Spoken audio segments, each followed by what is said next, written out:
Kung pasilidad ang hisgutan, di magpawahi kining usa ka public high school sa dakbayan sa Talisay. Doon ay mini hotel sila nga gitukod sa eskwelahan. Hinoon dili pang negosyo apan alang sa pagkat-on sa kabataan. Si Chona kaniyon sa report. Bisan pa man nga himutang sa bukirang barangay sa Talisay City, apan ang Haklupan National High School wa magpauwahi kun sa mga pasilidad sa mga tunghaan ang hisgutan. Sila lang ang usa sa labing unang public school sa Talisay City nga adunay gipang-instalar nga CCTV camera sa tunghaan. Apan usa karon sa gihimo sa ilang principal mao ang pagtukod og mini hotel. Opisina kini sa principal kaniadto nga gihimo ng usa ka mini hotel.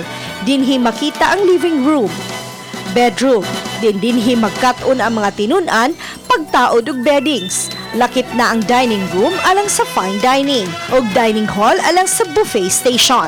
Matod ni Imon Ultra Alido, principal sa Haklupan National High School, nga kining maong mini hotel alang kini sa mga tinunan sa grade 9, grade 10, grade 11 o grade 12 ubo sa front office servicing and housekeeping.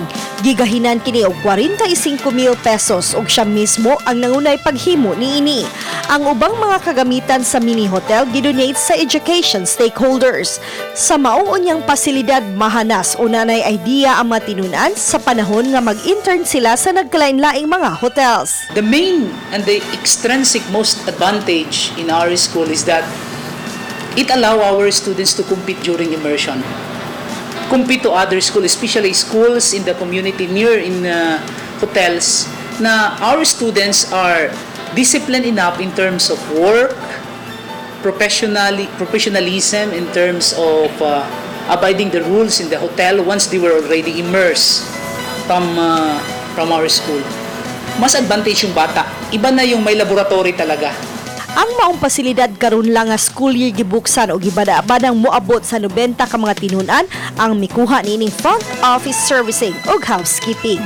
Hindi naman masyadong mayroon ang school, pero we try our best na yung mga bata na sana after their senior high school, hindi sila isang standby.